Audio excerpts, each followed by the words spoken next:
আসসালামু আলাইকুম। এনএসসি রিয়েলিস্টের পক্ষ থেকে চলে এসেছি আবারও আমার প্রিয় আপু ভাইয়াদের মাঝে। কেমন আছেন আমার প্রিয় আপু ভাইয়ারা? আমি কাজী শিরিন, সবাইকে ভালোবাসা ও শুভেচ্ছা। আলহামদুলিল্লাহ আমিও বেশ ভালো আছি।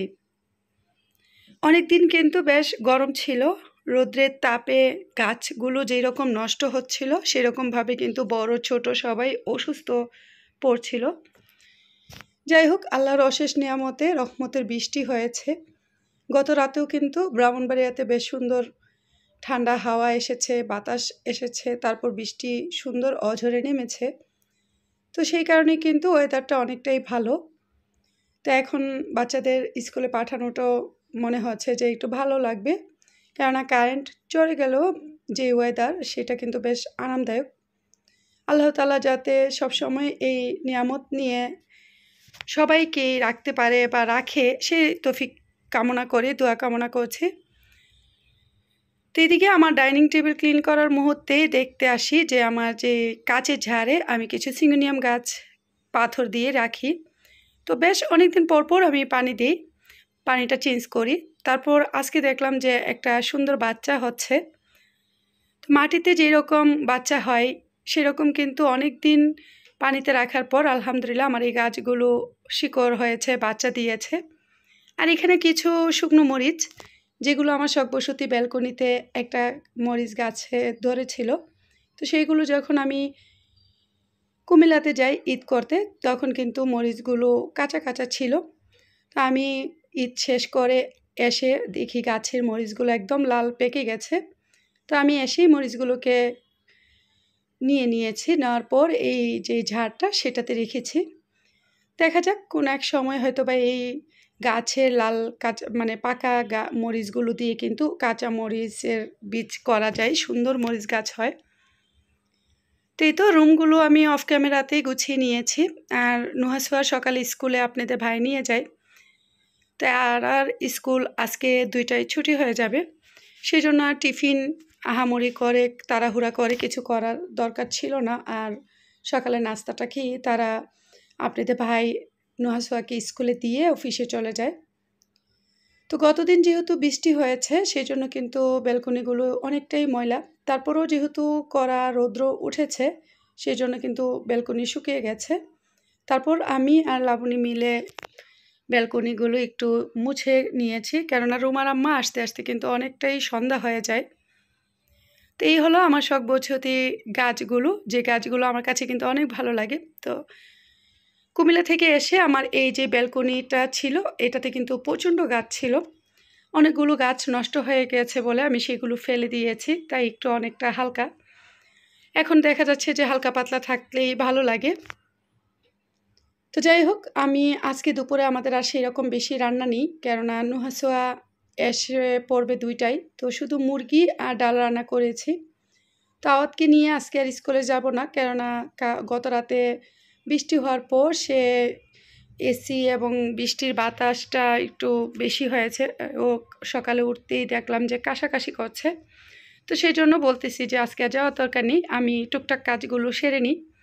তা আমি রান্না করে যে মানি প্ল্যান্ট গাছগুলো রাখি সেগুলোর কিন্তু বেশ সুন্দর অল্প সময় শিকড় চলে আসে, কেননা রান্নাঘরের একটা যে গরমের তাপ এবং কি রান্নাঘরে কিন্তু বাতাসটা অনেক আসে। তো আমি এখানেই বেশিরভাগ গাছগুলো রাখি, তারপর যেখানে সেট করার শিকড়টা বেশি হয়ে গেলে নিয়ে নিই। তো রান্না যেহেতু করে ফেলেছি, ভাবলাম যে 2টা আম দিয়ে একটু আইসক্রিম তৈরি করি, নুহাসোয়া এসে হয়তো খেতে পারবে। তো আইসক্রিমগুলো আমি কেটে নিয়েছি লাবণীকে দিয়ে, আমগুলো টুকটুক করে। যেহেতু আমগুলোর আঠি হয়ে গেছে শক্ত, সেই জন্য কিন্তু আঠিগুলোর জন্য আমগুলো কাটা যায় না। আর আঠি হওয়ার আগেই কিন্তু আমের জুস, আমের আইসক্রিম, আমের যে বলে আমরা বলি আমের যে আচার, মানে যেটাই আমরা দেই সেটাতে কিন্তু বেশিরভাগই আমের আঠিটা শক্ত হওয়ার আগেই করে নিলে ভালো হয়। তো যাই হোক, আমি যতটুকু সম্ভব আঠিটা ফেলে আমগুলো কেটে নেওয়া বলেছি লাবণীকে। তারপর ব্লেন্ডার করে নিয়ে এখন আমি আম যেই ব্লেন্ডার পেস্ট করা হয়েছে সেটাকে একটু চুলায় হালকা জাল দিয়ে একটু কালার ফুড করে নিয়েছি। তো ম্যাঙ্গো বার দিয়ে যেহেতু আমি আইসক্রিম বানাবো কাঁচা আমের, সেই জন্য ফুড কালারটা একটু গাঢ় করে দিচ্ছি যাতে কাঁচা আমের কালারটাই থাকে। তো সাথে ডেনিশ দুধ প্রায় 3 চামচের মতন আমি একটু একটু করে দিচ্ছি যাতে আইসক্রিমটা খাওয়ার সময় দুধ মালাই আইসক্রিমের একটা ফ্লেভার আসে। তো এই তো আমি কিন্তু জাল দিতে দিতে বেশ অনেকটা একটু ঘন হয়ে গেছে আর বলকও চতুর্থ সাইডে উঠেছে। তো এখন আমি এটাকে একটু 2-4 মিনিট এইভাবে নেড়ে ঠান্ডা করে নিয়েছি। তারপর যে আইসক্রিমের কোটাগুলো আছে সেটাতে নিয়ে নিচ্ছি। তো নুহাসও স্কুল থেকে এসে যদি আইস হয়ে যায় তাহলে হয়তোবা খেতে পারবে, আর না হইলে কালকে হয়তোবা খাবে। তো আজকে যেহেতু রান্নাটা সেরকম বেশি ছিল না, তো ভাবলাম যে আইসক্রিমটা করি। আর কিছু আমসত্ত্বর জন্য আম রেখেছি, আমসত্ত্বটা করে নিলে নুহাসুয়া বেশ পছন্দ করে, কেননা আচারের থেকে আপনাদের ভাই বেশিরভাগ আমসত্ত্বটাই পছন্দ করে, সে একটু হাতে নিয়ে খেতে পারে। তো আমসত্ত্বটা করে নিব কালকে ইনশাল্লাহ। আজকে এই যে আইসক্রিমের মোল্ডগুলোর মুখটা আমি লাগিয়ে নিয়েছি। তো অফ ক্যামেরাতে নুহাসুয়া চলে আসছিল, আসার পর গোসল টোসল করে আমরা দুপুরে খাওয়া শেষ করেছি। শেষ করার পর একটা নতুন জায়গা যেটাতে বাচ্চাদের বিনোদন বলতে একটা সুন্দর জায়গা, তো এইখানে নতুন উদ্বোধন হয়েছে। এটা নাকি ঈদের দিন উদ্বোধন হয়েছে। তো যেহেতু কুমিল্লায় ঈদ করেছি সেই বিষয়ে জানতাম না। তো আজকে আপনাদের ভাই আমাকে দুপুরবেলায় ফোন দেয় যে আজকে এমন জায়গায় নিয়ে যাবে কি না। তো বললাম যে ঠিক আছে, তারা নোয়াসোয়ার ম্যাডাম আসার আগে নিয়ে আসবো। তো আমি আর ম্যাডামকে ফোন দিয়ে বলেছি যে সন্ধ্যায় আসার জন্য। তো এইদিকে যে সুন্দর বিনোদনের বাচ্চাদের জায়গাটা সেটা আগে একটু ঘুরে ঘুরে দেখছি, আর বাচ্চারাও কিন্তু বেশ খুশি। তো আওয়াজ কিন্তু অনেক খুশি, এটাতে ঢুকে সে এই রাউটারগুলোতে উঠবে।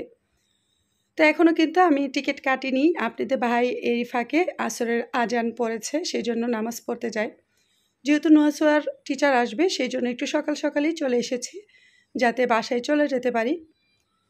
তো আসা মুহূর্তে কিন্তু মনে হয়েছিল সকাল, আর ঢোকা মুহূর্তে কিন্তু আওয়াদ এবং নোয়াসোয়া বাহির হতে চাচ্ছিল না। তো যাই হোক, এখন আমি টিকিট কেটে নিচ্ছি। আওয়াদের টিকিট একজনের হচ্ছে সবগুলো রাউটারে যাতে উঠতে পারে সেই জন্য 380 টাকা করে, আর নোহাসোয়া যেহেতু একটু বড় তাদের টিকিট হচ্ছে 200 টাকা করে। তো সব রাউটারে আবার নোহাসোয়া উঠতে পারবে না কেননা বয়সে, আর বাকি রাউটারে ছোট বাচ্চারাই উঠতে পারবে। তো যাই হোক, বিনোদনের জন্য ছোট বাচ্চাদের কিন্তু বেশ সুন্দর একটা জায়গা করা হয়েছে, কেননা অন্যান্য কমিউনিটি সেন্টারে বেশিরভাগ ক্ষেত্রে কিন্তু খাওয়া দাওয়া হয়, নির্দিষ্ট 1-2টা রাউটার থাকে। আর এটাতে যখন বাচ্চারা একটু তিক্ত করবে বা ভালো লাগবে না তখন কিন্তু সুন্দর এখানে ঘুরে নেওয়া যাবে বা বাচ্চারা সময়টা কাটাবে, তাদের ফ্রি হবে। তো যাই হোক, আওয়াজ কিন্তু বেশ খুশি, নোয়াসও বেশ অনেকটাই খুশি। তো এরই মাঝে আপনাদের ভাইও চলে আসছে। তো আওয়াজ যেহেতু খেলাধুলা করছে সেই জন্য আওয়াজকে না নিয়ে আপনাদের ভাই বললো যে নোয়াসো চলো আমরা উপরের হোটেলে কিছু লাচ্ছি খেয়ে আসি ঠান্ডা। তো বাবা মেয়ে এরা যায় উপরে, আর ছেলের সাথে আমি আছি, কেননা ও তার একা নিচে থাকা সম্ভব না। আর ও যেহেতু খেলায় অনেকটা আনন্দ পাচ্ছে তো সেই জন্য আমি আর যাইনি। তো এদিকে কিন্তু খেলার রাউটারগুলো অনেকগুলো, যেটাতে ভালো লাগে সেটাতে উঠতে পারে বাচ্চারা। টিকিট যেহেতু একটা ফিক্সড টাকার নির্দিষ্ট, তো সেই জন্য কিন্তু উঠাটা মানা নেই। তো সবগুলোতেই মাশাল্লাহ উঠা করতে পারে। তারপরেও কিন্তু অনেক গার্জিয়ানরা বাচ্চাদের নিয়ে আসছে। এখানে যে একটা রাউটার সেটাও কিন্তু অনেক মজার, একটু উপর থেকে একটু নিচে। তো এটাই অনেক সময় বড় গার্জিয়ান মাও কোলে নিয়ে বাচ্চাদের উঠতে পারে। তো সুহা আর আওয়াজ উঠেছে, নুহা আমার সাথে দাঁড়িয়ে আছে। যেহেতু একজনের পাশাপাশি আরেকজনই বসা যায় সেই জন্য তারা ভাই বোনই উঠেছে। তো ওঠার পর আমাকে বলল যে একটু ভিডিও করার জন্য। তো আমি কিন্তু এই উঠার রাউটারটার বেশ কিছুটা সময় ভিডিও করেছি।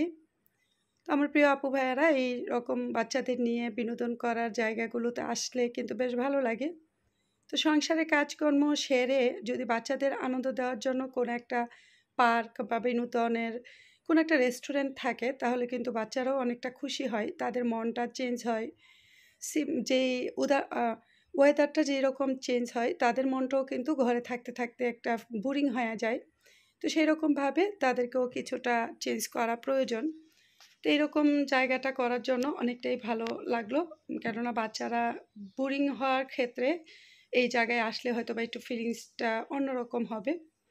তো যাই হোক, এরা অনেক সময় খেলাধুলার যে রাউটারগুলো সেগুলোতে কিছু একটা পয়সার মতন টোকেন ঢুকায়। তো সেই রকমভাবেই বাচ্চারা টুকটাক খেলাধুলা করছে, যে বাচ্চারা খেলে তো খেলে, আর যে বাচ্চারা না খেলে তারা বড় হলে হয়তো বা একটু দেখে। এই তো আপনাদের ভাই চলে আসছে উপর থেকে। তো সোহা নোহা লাচ্ছি খেয়েছে, আর আপনাদের ভাই কফি খেয়ে নিচ্ছে নাকি। তো এখন ছেলের জন্য কিছু চকলেট নিয়ে হ্যাপি ওয়াইফের থেকে আমরা বাহির হয়ে যাচ্ছি, যেহেতু সে কিছুই খায়নি, খেলায় আনন্দ ছিল। তো সেই জন্য চকলেটগুলো দেখা মুহূর্তে আওয়াজ বলল, আম্মু চকলেট খাবো। তো সেই জন্য চকলেটের প্যাকেটটা নিয়ে আমরা বাসায় উদ্দেশ্যে রওনা হলাম। এই তো বাসায় চলে এসেছি। তো আস্তে আস্তে নোহাসোয়ার ম্যাম চলে আসছে। তো এরা নোহাসোয়ার রুমে পড়তে বসছে, আর এদিকে মা ছেলে মিলে যে চকলেটগুলো কিনে এনেছি সেগুলো খুলে নিচ্ছি। এই চকলেটগুলো দেখতে কিন্তু বেশ সুন্দর এবং গোল্ডেন কালার, গোল্ডেনের মতন মনে হচ্ছে যে পুরো বক্সই আমি গোল্ডেনের বল নিয়ে এসেছি। যেই দাম, যেই হারে গোল্ডেন, সেই হারে যদি এতগুলো বল গোল্ডেন থাকতো তাহলে তো আমি বিশাল বড়লোক ছিলাম, বা বিশাল বড়লোক হয়ে যেতাম। তো যাই হোক, আল্লাহ তাআলার কাছে লাখ লাখ শুকরিয়া, আল্লাহ তাআলা যতটুকু রেখেছে সেই জন্য। তো চকলেটগুলো এখন আওয়াজ আর আমি একটা খাবো, আপনাদের ভাইকেও দিচ্ছি। তো চকলেটগুলো কিন্তু মোড়ানো ছিল এই গোল্ডেন কালার কাগজটা দিয়ে, আর ভিতরে কিন্তু চকলেটটা। তো যাই হোক আমার প্রিয় আপু ভাইয়েরা, পরদিন সকালে আমি আইসক্রিমের মোলটা ডিপ ফ্রিজ থেকে খুলে একটু বেসিনে পানি দিয়ে আইসক্রিম মোলগুলো যাতে খুলে সেটার চেষ্টা করছি। তো নোহাসোয়া কিন্তু আজকে আর স্কুলে যায়নি, সেই জন্য বললাম যে খেয়ে ফেলো সকাল সকাল আইসক্রিমগুলো। তো এই তো নোহাসোয়া একটা প্লেটে আইস রেখে আম্মুকে বললো যে মোলগুলো খুলে দিই। তো এরা চেষ্টা করেছে, খুলতে পারছিল না। তো আমি একটু হালকা সময় বেসিনে পানি দিয়ে সুন্দর করে খুলেছি। তো এই হলো কাঁচা আমের আইসক্রিম। তো যাই হোক, সবাই ভালো থাকবেন, সুস্থ থাকবেন। নতুন ভিডিও নিয়ে আবারও আপনাদের মাঝে চলে আসব।